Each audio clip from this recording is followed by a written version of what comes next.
ಸಖತ್ ಖಾರ ಬಣ್ಣ ಮತ್ತು ರುಚಿ ಆಚಿ ಚಿಲ್ಲಿ ಪೌಡರ್. ಬಿಹಾರ ವಿಧಾನಸಭಾ ಚುನಾವಣೆ ಹತ್ತಿರವಾಗ್ತಾ ಇದ್ರೂ ಮಹಾಗಠಬಂಧನ್ನಲ್ಲಿ ಉಂಟಾಗಿರುವ ಗೊಂದಲಕ್ಕೆ ತೆರಳಿಯಲು ನಾಯಕರು ಮುಂದಾಗಿದ್ದಾರೆ. ಮಹಾಗಠಬಂಧನ್ ನಾಯಕರು ಮೈತ್ರಿಕೂಟದ ಸಿಎಂ ಅಭ್ಯರ್ಥಿ ಘೋಷಣೆ ಮಾಡುವಂತಹ ನಿರೀಕ್ಷೆ ಇದೆ. ಸಿಎಂ ಅಭ್ಯರ್ಥಿಯಾಗಿ ತೇಜಸ್ವಿ ಯಾದವ್ ಅವರ ಹೆಸರನ್ನ ಘೋಷಣೆ ಮಾಡುವ ಸಾಧ್ಯತೆ ಇದೆ.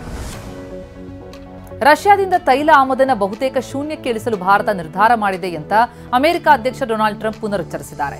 ಕಳೆದ ವಾರ ಕರೆ ಮಾಡಿದಾಗ ಪ್ರಧಾನಿ ನರೇಂದ್ರ ಮೋದಿ ರಷ್ಯಾದಿಂದ ತೈಲ ಖರೀದಿ ಸ್ಥಗಿತಗೊಳಿಸುವ ಭರವಸೆ ಕೊಟ್ಟಿದ್ದಾರೆ ಅಂತ ಟ್ರಂಪ್ ಉಲ್ಲೇಖಿಸಿದ್ದಾರೆ.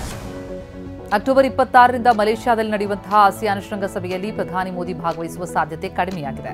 ಮೋದಿ ಬದಲಿಗೆ ಶೃಂಗಸಭೆಯಲ್ಲಿ ವಿದೇಶಾಂಗ ಸಚಿವ ಎಸ್ ಜಯಶಂಕರ್ ಭಾಗವಹಿಸಲಿದ್ದಾರೆ. ಶೃಂಗಸಭೆಯಲ್ಲಿ ಅಮೆರಿಕ ಅಧ್ಯಕ್ಷ ಟ್ರಂಪ್ ಪಾಲ್ಗೊಳ್ಳುವ ನಿರೀಕ್ಷೆ ಇದೆ. ಪಟಾಕಿಯಿಂದ ಗಾಯ ಮಾಡಿಕೊಂಡ 80 ಮಂದಿಗೆ ನಾರಾಯಣ ನೇತ್ರಾಲಯದಲ್ಲಿ ಚಿಕಿತ್ಸೆ ಕೊಡಲಾಗಿದೆ.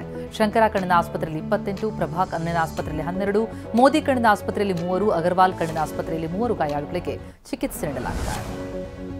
ಕೋಲಾರ ಜಿಲ್ಲೆಯಲ್ಲಿ ಪಟಾಕಿ ಸಿಡಿಸುವಾಗ 10 ಜನರಿಗೆ ಗಾಯ ಆಗಿದೆ. 10 ಗಾಯಾಳುಗಳ ಪೈಕಿ 8 ಮಕ್ಕಳು ಕಣ್ಣಿಗೆ ಗಾಯ ಆಗಿದ್ದು ಚಿಕಿತ್ಸೆ ಪಡೆದ ಗಾಯಾಳುಗಳು ಮನೆಗೆ ತೆರಳಿದ್ದಾರೆ ಅಂತ ಕೋಲಾರ ಜಿಲ್ಲಾಸ್ಪತ್ರೆ ಶಸ್ತ್ರಚಿಕಿತ್ಸಕ ಡಾಕ್ಟರ್ ಜಗದೀಶ್ ಮಾಹಿತಿ ಕೊಟ್ಟಿದ್ದಾರೆ.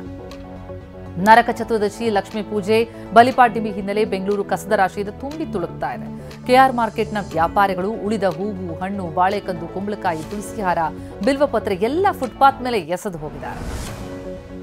ಹಾಸನಾಂಬೆ ದೇಗುಲದಲ್ಲಿ ಸಿದ್ದೇಶ್ವರ ಸ್ವಾಮಿ ಕೆಂಡೋತ್ಸವದಲ್ಲಿ ಹಾಸನ ಜಿಲ್ಲಾಧಿಕಾರಿ ಕೆಎಸ್ ಲತಾಕುಮಾರಿ ಕೆಂಡ ಹಾಯ್ದರು.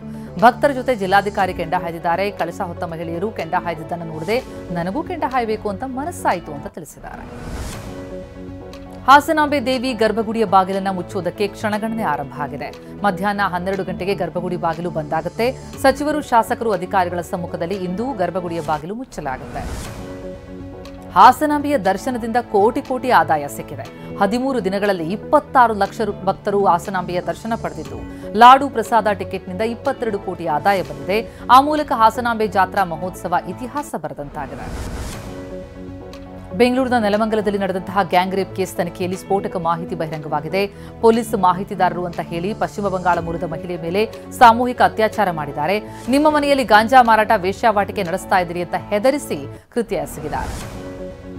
ನೆಲಮಂಗಲದಲ್ಲಿ ಸಾಮೂಹಿಕ ಅತ್ಯಾಚಾರ ಎಸಗಿದ್ದ 7 ಆರೋಪಿಗಳ ಪೈಕಿ 6 ಮಂದಿಯನ್ನು ಬಂಧಿಸಲಾಗಿದೆ. ಮಿಥುನ್, ನವೀನ್, ಕಾರ್ತಿಕ್, ಶುಯೋಗ್, ಸೀನಾ, ಜಂಗ್ಲಿ ಪೃಥ್ವಿ ಎಂಬುವರನ್ನ ದಸ್ತಗಿರಿ ಮಾಡಲಾಗಿದೆ. ಮೊದಲ ಆರೋಪಿ ಮಿಥುನ್ಗಾಗಿ ಮಾದನಾಯಕನಹಳ್ಳಿ ಠಾಣಾ ಪೊಲೀಸರು ಬೆಲೆ ಬೀಸಿದ್ದಾರೆ. ವಿದ್ಯಾರ್ಥಿ ಮೇಲೆ ಶಿಕ್ಷಕ ದೌರ್ಜನ್ಯ ಮಾಡಿದ ಪ್ರಕರಣ ಬೆಳಕಿಗೆ ಬಂದ ಹಿನ್ನೆಲೆಯಲ್ಲಿ ಚಿತ್ರದುರ್ಗ ಜಿಲ್ಲೆಯ ನಾಯಕನಹಟ್ಟಿ ಸಂಸ್ಕೃತ ಶಾಲೆಗೆ ನ್ಯಾಯಾಧೀಶರುಗಳು ಭೇಟಿ ಕೊಟ್ಟರು.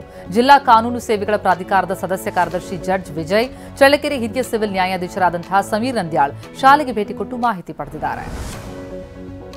ಮೈಸೂರು ರೈಲ್ವೆ ನಿಲ್ದಾಣದಲ್ಲಿ ಮಗು ಅಪಹರಣಕ್ಕೆ ಯತ್ನ ಮಾಡಿದ್ದು ವಿಫಲ ಆಗಿದೆ. ತಾಯಿಯ ಜೊತೆ ಮಲಗಿದ್ದ ಮಗುವನ್ನ ವೃದ್ಧೆಯೊಬ್ಬಳು ಅಪಹರಣ ಮಾಡಿದ್ಲು. ಸಿಸಿಟಿವಿ ದೃಶ್ಯ ಆಧರಿಸಿ ಆರೋಪಿಯನ್ನ ರೈಲ್ವೆ ಪೊಲೀಸರು ಪತ್ತೆ ಹಚ್ಚಿದ್ದು ಅಮ್ಮನ ಮಡಿಲಿಗೆ ಕಂದಮ್ಮ ಮರಳಿದೆ.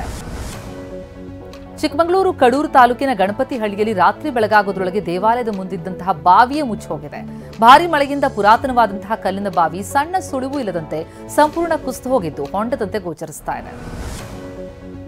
ದೀಪಾವಳಿ ಜಾತ್ರೆಯ ಪ್ರಯುಕ್ತ ಮಲೆಮಹದೇಶ್ವರ ಬೆಟ್ಟದಲ್ಲಿ ತೆಪ್ಪೋತ್ಸವ ನಡೆಯಿತು. ದೇವರ ಉತ್ಸವ ಮೂರ್ತಿ ಕೂರಿಸಿ ವಿಜೃಂಭಣೆಯಿಂದ ತೆಪ್ಪೋತ್ಸವ ನಡೆಸಲಾಯಿತು. ಇದರೊಂದಿಗೆ ಕಳೆದ 5 ದಿನಗಳಿಂದ ನಡೆದಂತಹ ದೀಪಾವಳಿ ಜಾತ್ರಾ ಮಹೋತ್ಸವಕ್ಕೆ ತೆರೆ ಬಿತ್ತು.